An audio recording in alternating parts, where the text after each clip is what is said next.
2. Good afternoon again. This is the final session of our World Environmental Health Day 2014 series of seminars. And in the first one, we looked at the history of how we got to this stage of sanitation and drinking water infrastructure.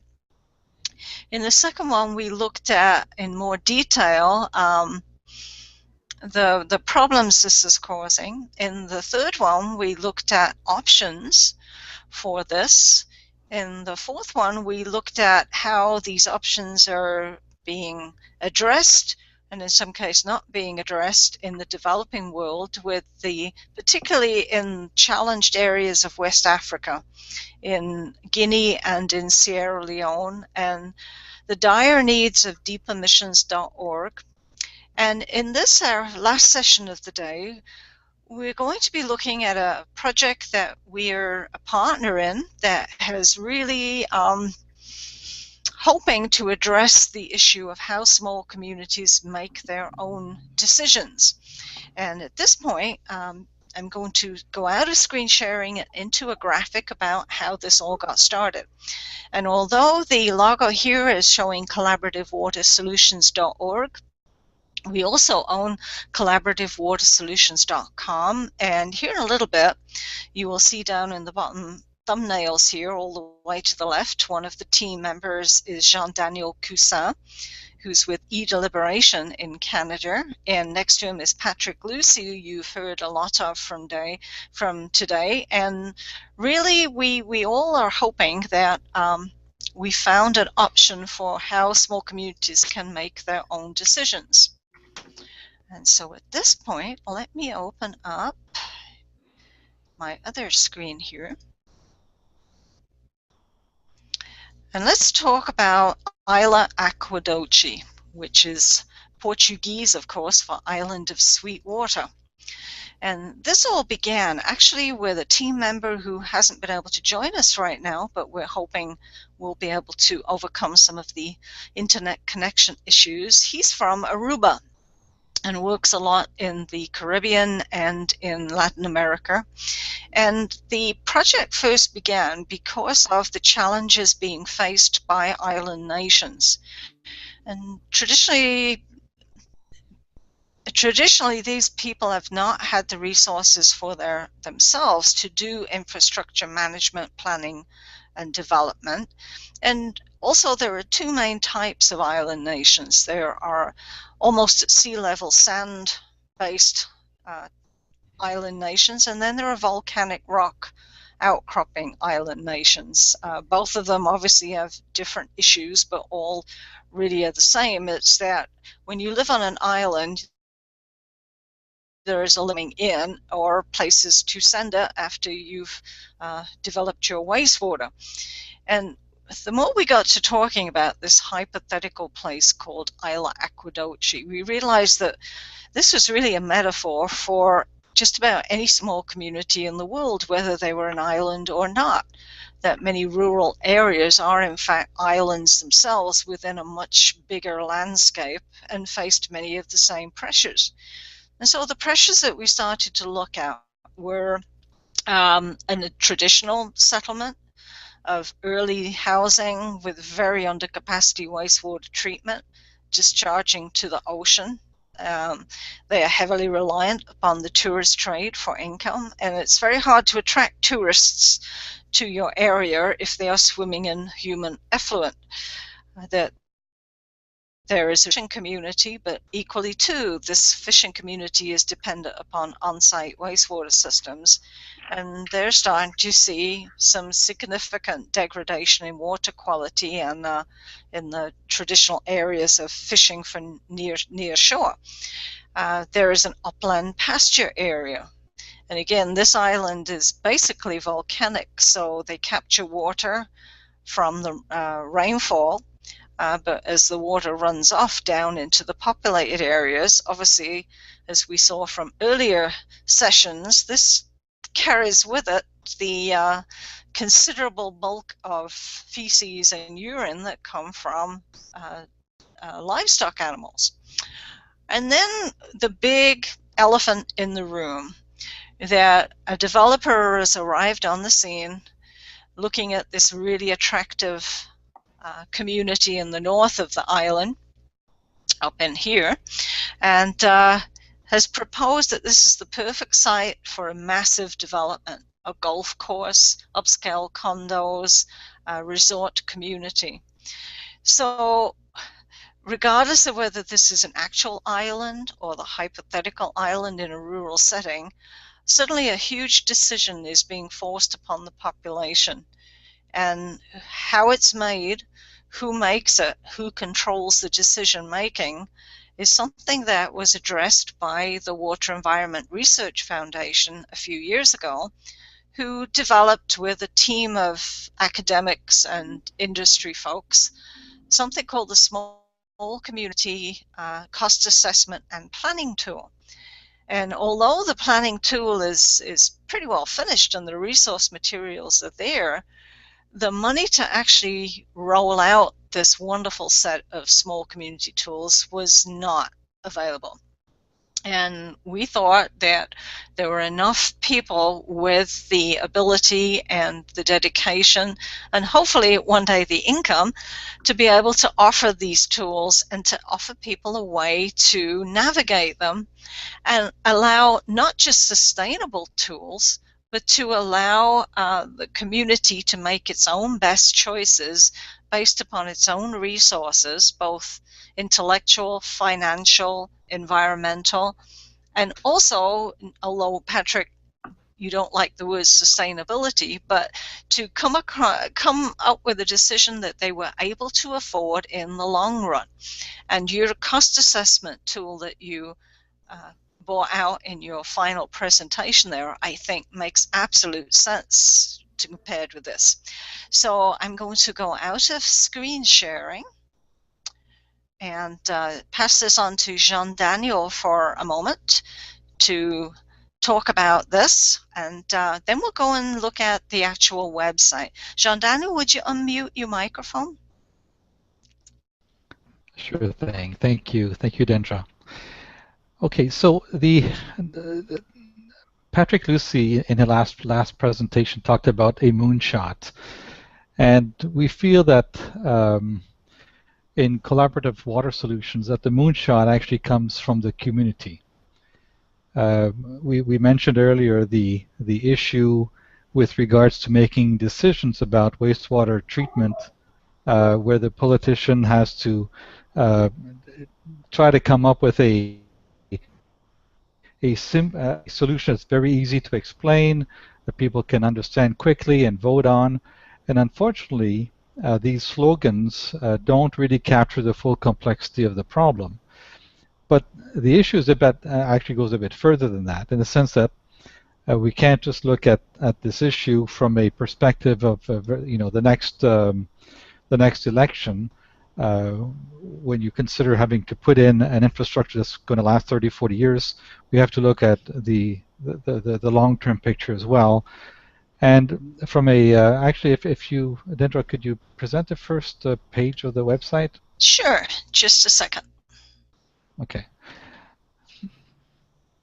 What's important here is to do this moonshot working from the community itself. It's not just the community is not just people living on a geographical space. They form a neighborhood. That's where they live. They do their groceries. They raise their children. They build houses. They nurture their dreams. And in this system, there's an issue about wastewater. There's an issue about taxes, about having a good environment, the value of the houses. It's a systemic problem. It's not a simple problem. And in the past, while the solutions have been kind of linear, today we want to look at the bigger picture. And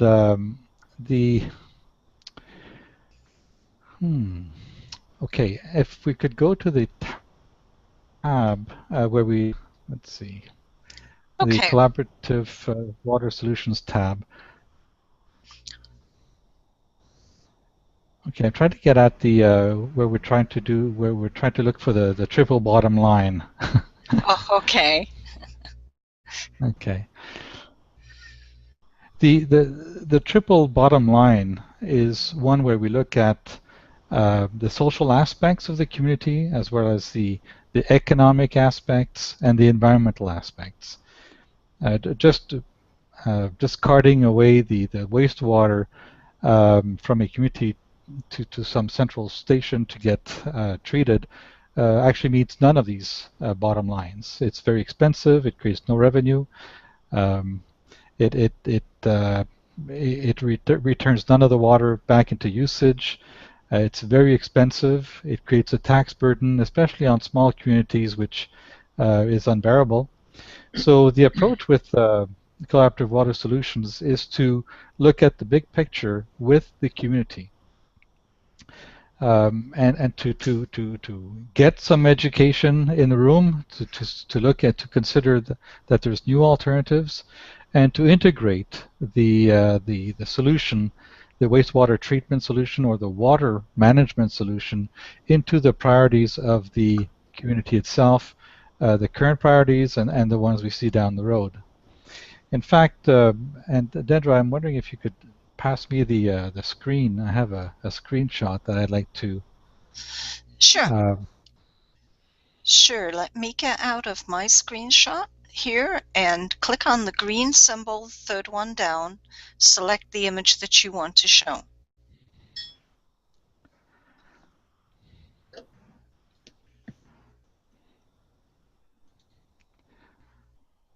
Okay.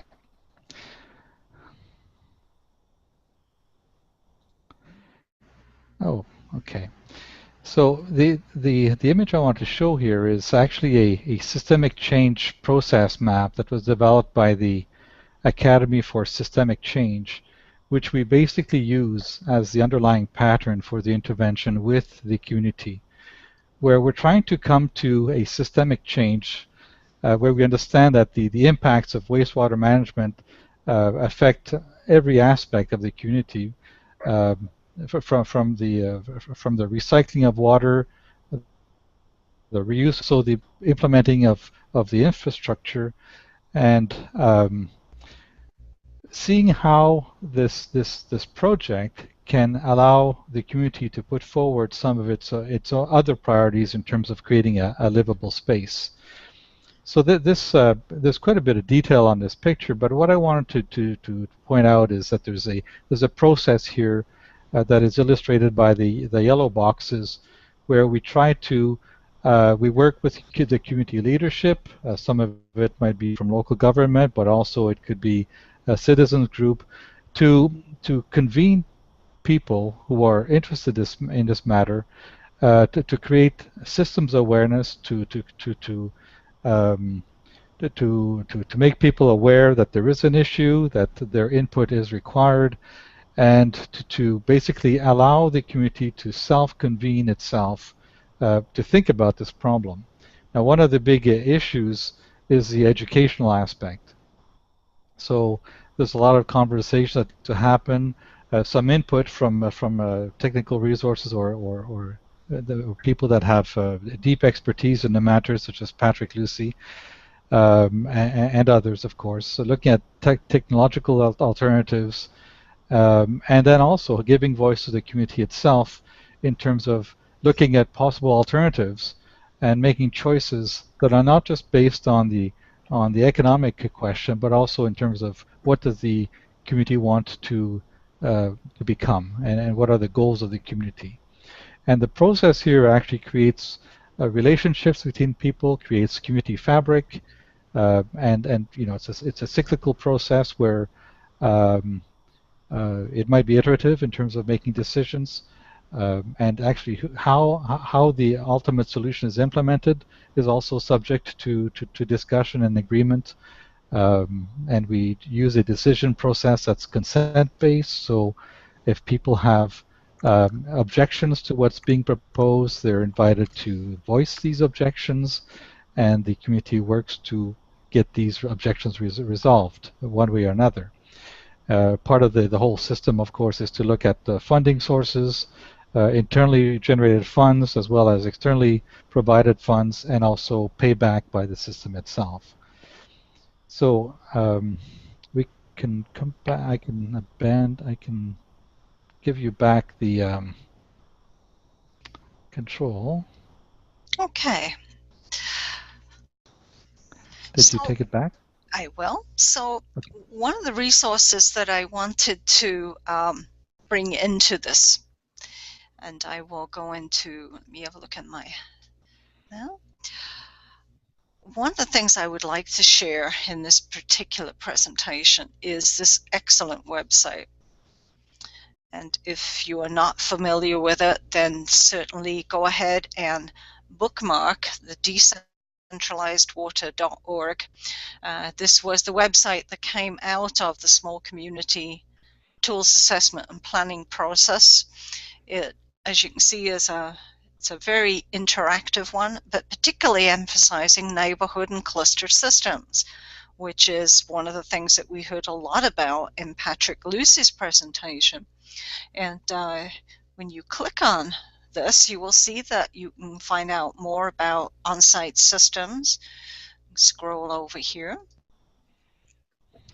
We can look at green stormwater infrastructure. And I'll try and move slowly so that the screen changing doesn't do some odd things for you. Watershed scale solutions, which again we've heard of a lot today. Urban applications, those amazing green roofs, and creating a mini watershed, an urban watershed in amongst our urban buildings. And this makes me smile because many years ago, before I actually came to live in the United States, I created a museum exhibit called Nature in the City. And this was all about fostering and encouraging wildlife and to have wild places in our communities. But it's the neighborhood and clustered systems that are the most interested for me, I think. And so there's a page here on new approaches about the management and the economics. There's a whole session of completed by year projects that you can go into and check out. There has to be something here that makes a direct relation to where you're doing business. We go into strategic thinking.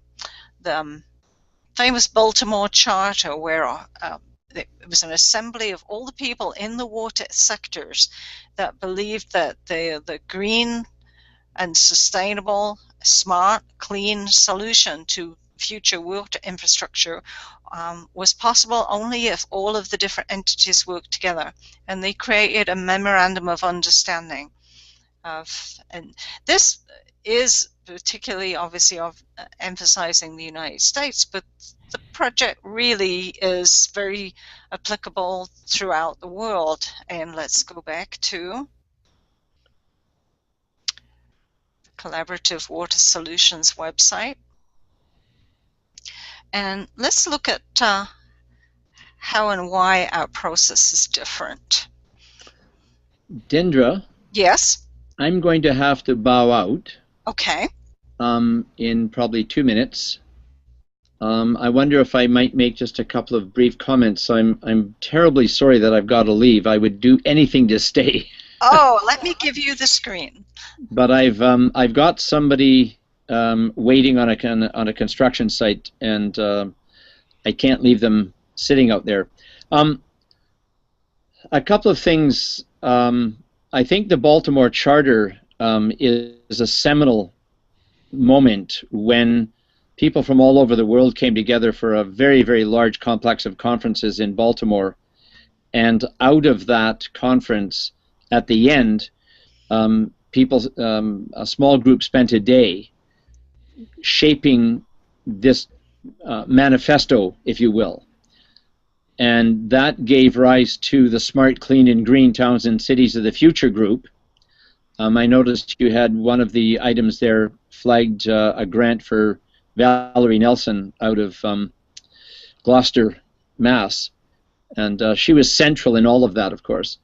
I'd just like to make a couple of observations. I agreed absolutely with everything that Daniel was saying earlier, that the moonshot is actually moving from the centralized governance model back to a community model. The challenge, I think, is we have this buried infrastructure that is driving a centralized decision model from a governance model. And I'd just like to read two sentences from a project, actually a program called Creeks and Communities that we've worked on with the U.S. Bureau of Land Management and Forest Service since the early 90s. And essentially it is this: restoration will not happen by regulation, changes in the law, more money, or any of the normal bureaucratic approaches.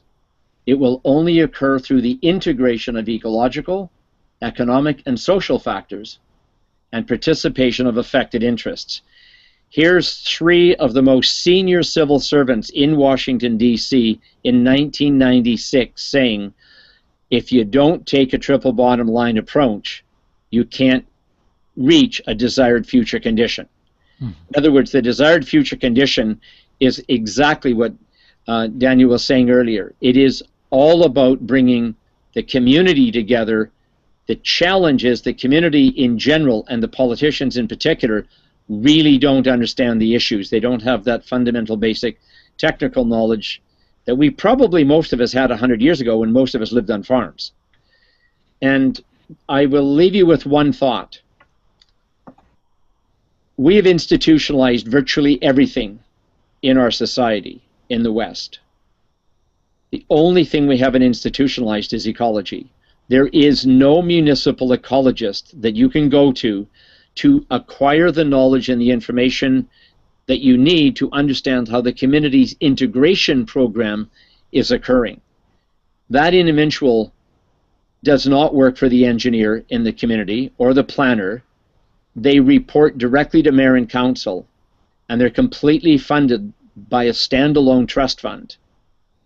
So they can't be cut in an austerity measure any more than we can get rid of a church or a priest or the chief of police or the fire captain.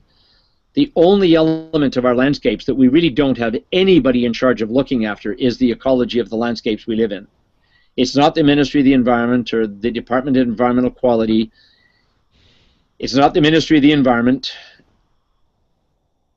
Those are all regulatory authorities. And the regulation is about an extractive mode that lends or ends up being decentralized and fragmentation of the landscape. So there really isn't anywhere we can go as a community and ask somebody, okay, so what's going on in my community and what do I do? What do I need to learn about in order to reverse this process, the very process shown in that earlier slide? And that, I think, is one of the challenges that we face, is to build and develop a network, a global network of municipal ecologists. And then it's a dendritic neural network, and everything happens at the neuron level, that's the local level, and feeds back into, if you will, the Borg, into the much higher structures of that neural network. And that, again, is a metaphor from nature. And that's where what we've come to. So we're literally in the process of developing a program to bring the communities on the east side of Vancouver Island together, focusing on drinking water supply watersheds, because that's something everybody has a direct interest in. It's not about fish or salmon or anything else. It is literally about the quality of the drinking water. And it's tied to a K-12 program of education. It's tied to basic research, and literally to a new governance model. And that's, I think, where we ultimately have to head. And it doesn't matter whether it's Vancouver Island or Mauritania or El Salvador or Guatemala or an island in the South Pacific. The same basic issues are always at play, and that is this relationship between the human and the non-human world. And exactly. I'll leave it at that. I'm terribly sorry that I've got to scoot, but yeah. I would love to get offline the contact information for our other speaker, Jean-Daniel. Sorry, Jean Daniel. I got the Daniel part right, and I'm scrambling on my desk to see what did I write the first part of his name. Because the irony is, we have 3 people, one in Wisconsin and 2 no more than 10 miles, 15 miles apart here in Vancouver Island. And we each know the one in Wisconsin, but I was completely I'm not going to say blissfully unaware of Sean Daniel living just north of us here. So I'm terribly keen to get together and meet with you because I loved what you were saying earlier. Yes. Perfect. And before you do, Scoop, Patrick, the interesting component of, in fact, the basis of collaborative water solutions is that just from the medium that we're working in today, all right, it has some technical hiccups from time to time, but it allows us to be a resource for anyone, anywhere in the world. And, you know, I'm in Michigan. The other gentleman who will be speaking later is in Washington, D.C. You two are in Vancouver, Canada. The other speaker is in Aruba. We've had sessions about this with a collaborator in Australia. We have 2 collaborators in India. There is no reason why, even in the most impoverished places in the world, that the internet can't reach. And one of the things that we heard about in the Deep Emissions presentation is a really innovative company here in Northwest Michigan who broker pro bono donation of real-time satellite uplink and downlink. There are thousands of commercial satellites now used for communication, and they only use a fraction of the time that they have available. And so she and her company broker the space, the time, the bandwidth to anyone in any location. She has managed projects for halfway up Everest, for in the deepest parts of Angola. She is part of a telemedicine network to allow even bush doctors to have access to preeminent surgeons and internal medicine folks. So the real beauty, I think, of collaborative water solutions is there is a huge network of resource people and resource material that can be brought right into the community hall, into the library, into the living rooms of any small community anywhere in the world. And that is the real basis, I think, for collaborative water solutions, that we can offer technical expertise, access to mentoring, to community decision-making skills, which is Jean Daniel's forte. I just love to use the medium of the internet for what its main purpose is, and that is communication, connections, and information. And sorry that you have to leave us. I'm absolutely fascinated by what you're doing. It ties in absolute lockstep parallelity with what we've been doing for the last 30 years in the group that I represent with my graduate students and colleagues. It is literally about what happens at the community, at the neighborhood level, and it's getting that fundamental ecological science back into the hands of people to make sound decisions that lead to smart, clean, and green landscapes. I'm going to have to scoot, but I'll look forward to our next interaction, and I'm sure I'll be in touch with you guys very shortly. Bye-bye, Patrick. Bye, all. Patrick, pleasure meeting you. And you, sir. Okay, Jean Daniel, in the time we have left here, there are a couple of things I wanted to share of how we can use this platform to help people make their own decisions. I'm going to share just briefly, get into my screen here, I'm going to share just briefly the decision-making spreadsheet.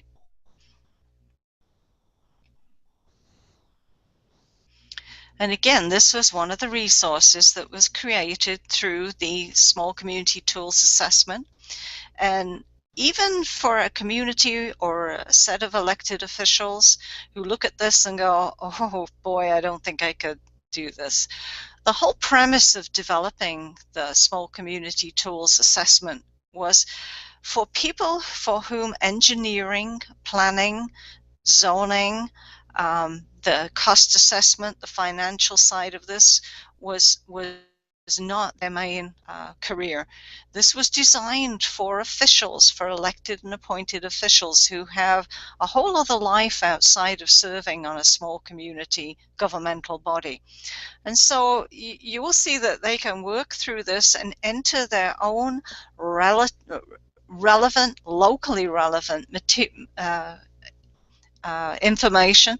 They may not have an assembly hall. They may not have a hospital. Let me get into here so you can see my screen moving. They may not have a day camp, but they can add in lines on this spreadsheet, and they can, let me move on up here, commercial facilities. They can enter all these figures in, and it will, in the gray column there, produce an amount. And it allows communities to make informed decisions based upon their own local costs. Obviously, different parts of the world, different parts of the country, it's going to cost more to do things than it is in others. They may not have a bar. They may have 2 cocktail lounges. It's kind of interesting. But let's move on to the next screen here.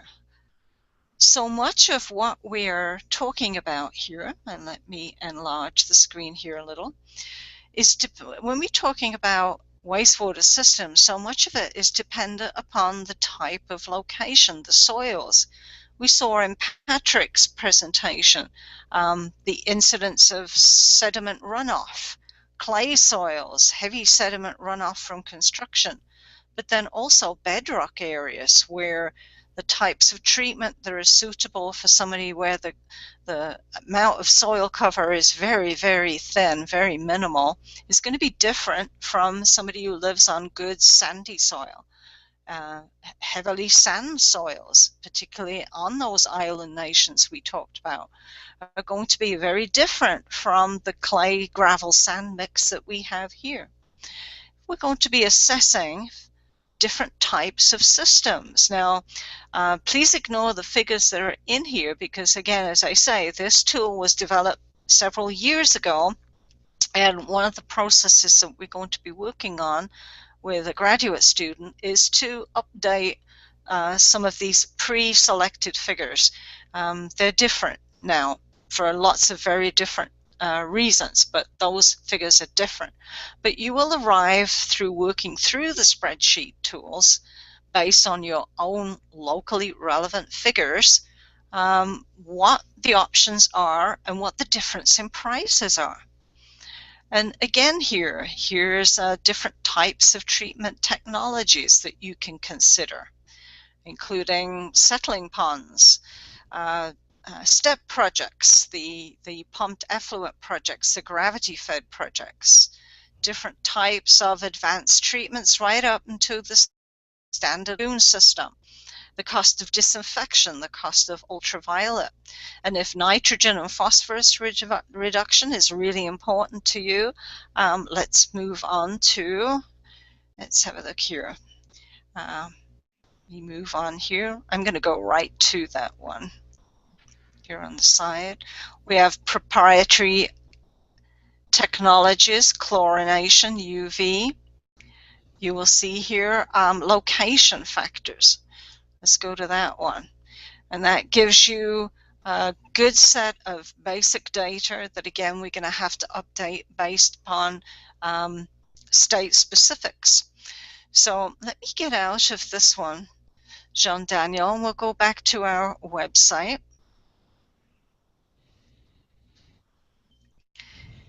And let me go back into it.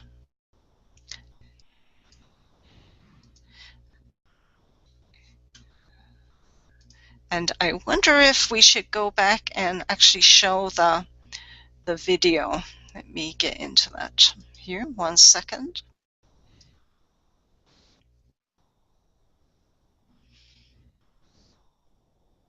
Okay, so we're back at our website here.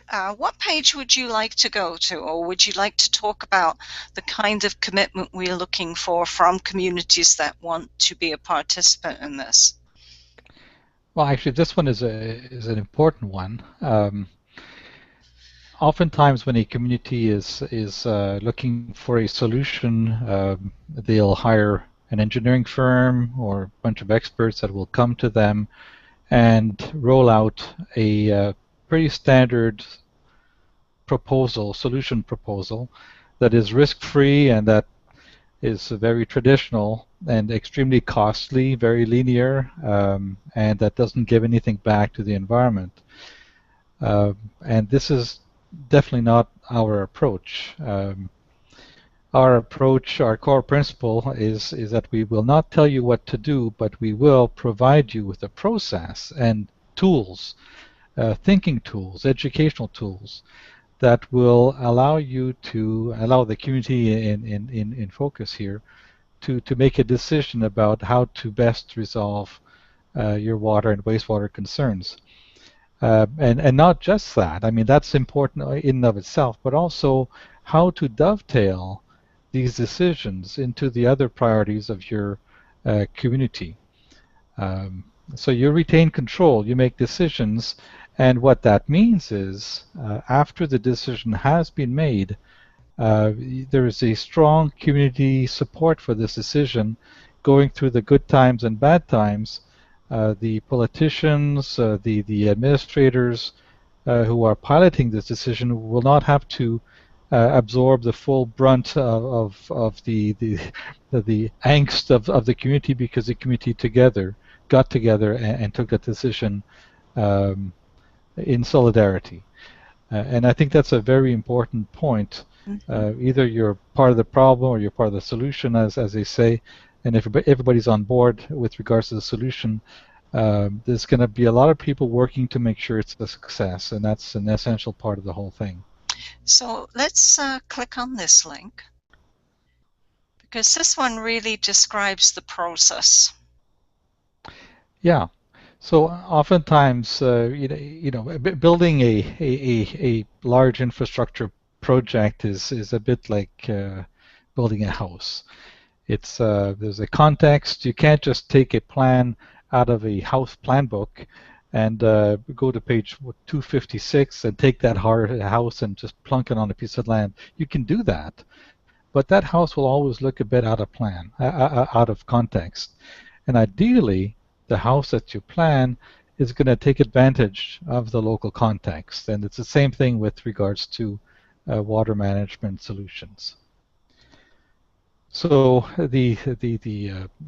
part of the, there's a needs assessment that needs to happen. What are the, and in fact, Dendra, you showed the spreadsheets that allow to characterize what are the needs of the community with regards to wastewater generation and so on.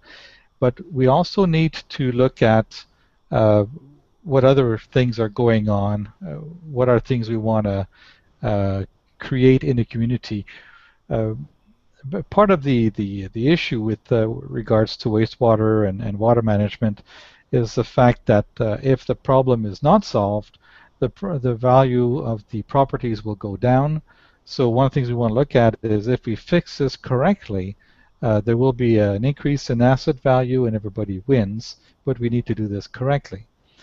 So the initiation, like the first step of the project starts when somebody calls us up and says, we have a situation here where perhaps we have an order to comply from the EPA. Or again, a lot of people are leaving because the community is not interesting anymore. There's a whole areas that are kind of smelly. The fish are dying. We have a situation we're forced to do something. Or it might be somebody calling up because they are a visionary. They see to the future that if they don't solve the problems now, it's going to come back a lot worse later on. So it's going to be less costly now to do something.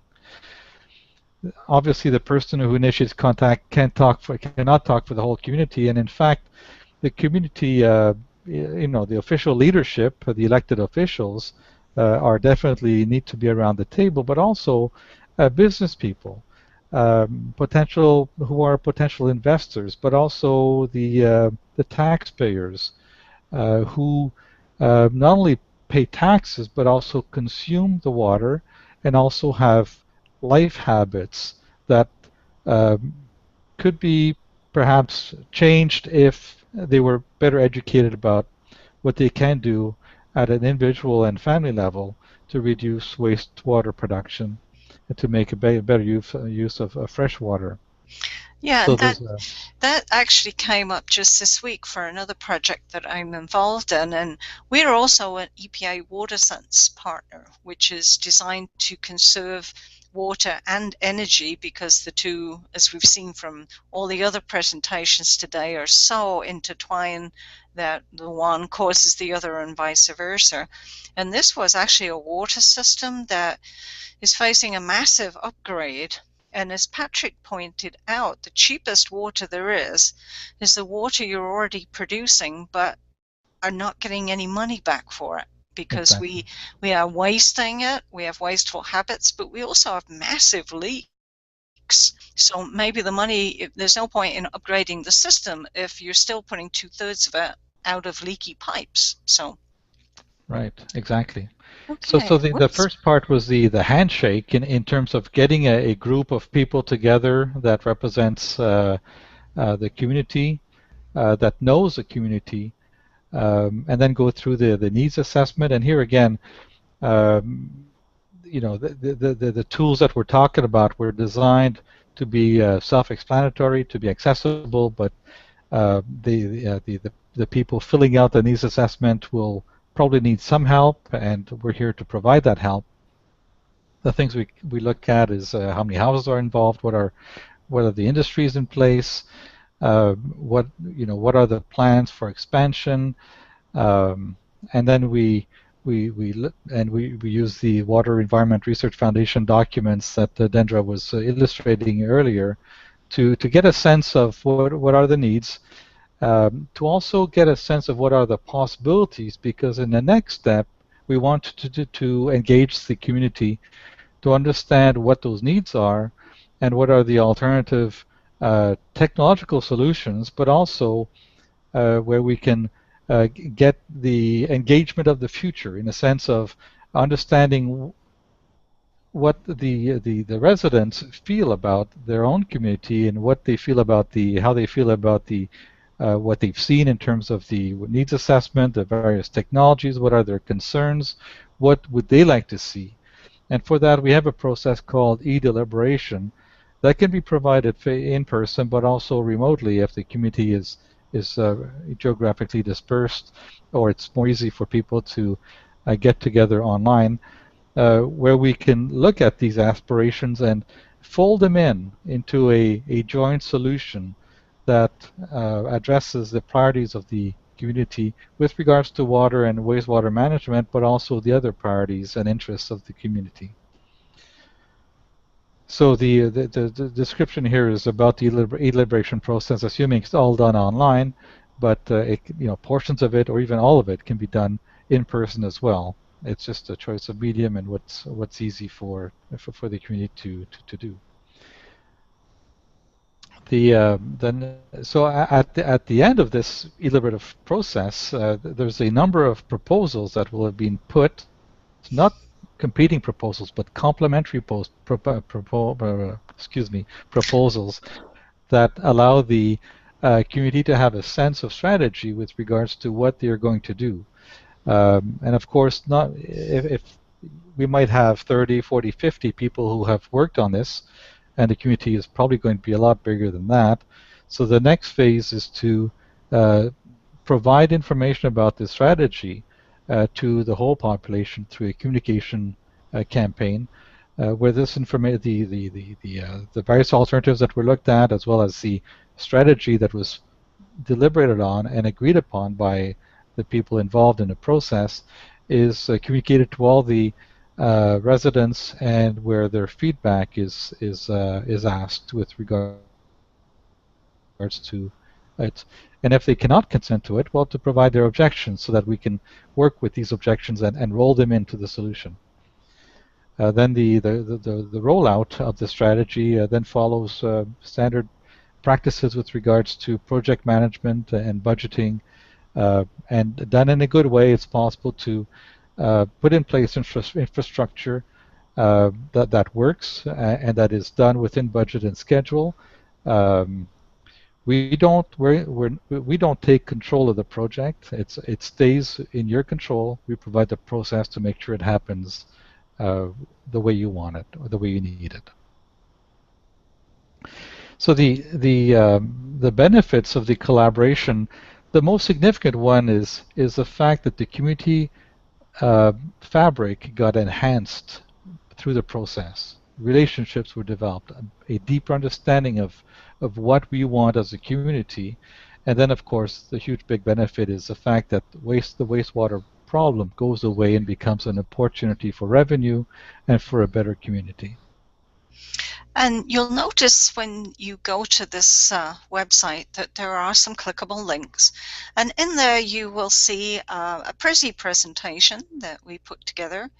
It's a bit difficult for us to share that online, but I will be posting all the links and resources for this presentation in the event page, just as we will for all the other events that we saw today. And let me go back to the triple bottom line page here, because the image that we chose for this website, I think, really sums up our ethic, and that is, this is our home. We need to take ownership for our own decisions. That so often we end up complaining about a decision that was made on our behalf, and really sometimes we're not given the opportunity to have input, but sometimes we are. And if anything, this is an advertisement for civic engagement.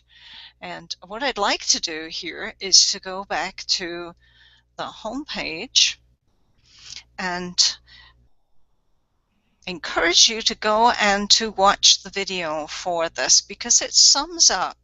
And I've noticed here earlier that when we play video from within the website, sometimes the audio isn't loud enough. So we do encourage you to go watch this, but it sums up in very short order what the real issues can be for any community. That so often the decision comes at them like a freight train, that out of nowhere suddenly they're faced with what seem to be insurmountable problems. Demographics. As Patrick pointed out, we are an aging society, and this is particularly important for small communities because the economic base so often is dominated by people whose incomes are fixed, and inflation will increase, but their income level not. That the younger generation is not only diminishing, but the wages they are earning are substantially less than they would have been in comparable times when the community made its infrastructure decisions based upon the ability to repay the amount it had committed toward doing it. Mm-hmm.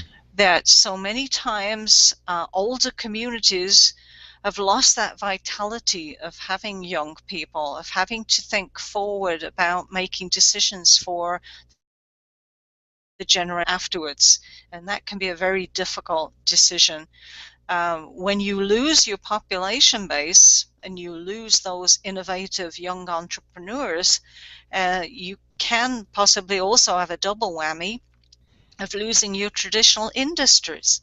That suddenly you have a downtown with a whole bunch of functionally obsolete buildings where not only is nobody interested in moving in because most businesses have moved to other more lucrative areas, but that the buildings themselves are functionally obsolete. And you may be unable to actually develop a downtown area because you haven't been presented any options for affordable wastewater solutions. And buildings that may be perfectly good for redevelopment to another purpose, they're stymied because there isn't the water supply or there isn't an affordable wastewater option. And the affordable wastewater options that may be being promoted are the big ticket 19th century thinking that we've talked about in earlier sessions, whereas the small, decentralized, integrated water resource management projects that Patrick so wonderfully demonstrated would be perfectly appropriate for these smaller rural downtown areas. If your whole premise, if your main reason for looking at something different is to redevelop a downtown area, then why are you being forced to pull in homes and houses from such a huge different distance to make the whole project economically attractive if you're going to end up with a repayment that people can't afford? And so oftentimes I've heard from local government officials that the best way to appear on a recall ballot is to propose a major water or wastewater project.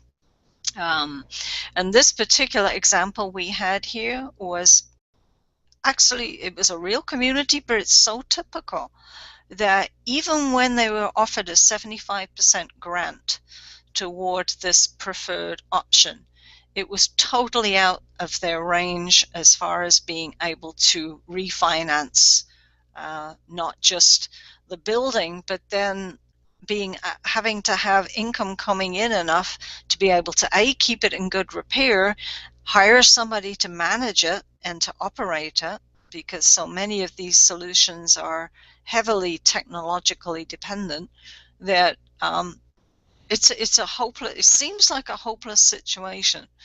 And that, I think, if I remember, Jean-Daniel, was exactly why we thought this was a viable project in the first place.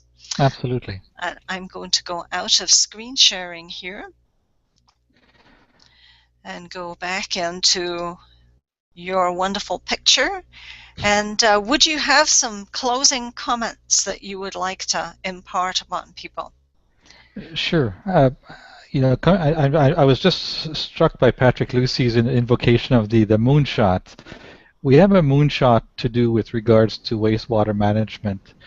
And for me, this is just an example of a number of other moonshots that need to happen with regards to the building up of our neighborhoods and communities to allow them to become self-managed and self-organized in a way that meets the aspirations not just of elected officials, but also all the residents of the community, and where we recreate the community fabric that in the past allowed things like barn raising parties to happen, where we would get together and do things together because it was good for the community to do that. And I think what we're trying to do with collaborative water solutions is to help with that kind of a spirit. Yes. That's where my passion is anyway. Yeah. And I'm going to close out by going into sharing the graphic for our main, I think, guiding principle this year. And again, collaborativewatersolutions.com or collaborativewatersolutions.org is where you can go and learn more about this project and where you can contact us. We encourage you to do so. I'm going to leave the presentation with our logo for this year, which pretty much says it all. And really does, because we tend to think of water in its function. And I think Patrick encouraged us to think considerably outside any boxes that we may want to pour our various water infrastructure into. This isn't storm water, this isn't ocean water, this isn't rainwater or groundwater. It isn't drinking water, it's just water. And if we remember that wonderful image of the blue planet, the little speck of blue dust out in the middle of an endless universe, this is us.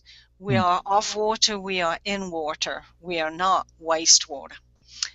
And so with that, Jean-Daniel, I'm going to close the broadcast for this session, and we look forward to inviting you all again to a future Google Hangout on Air. Thank you.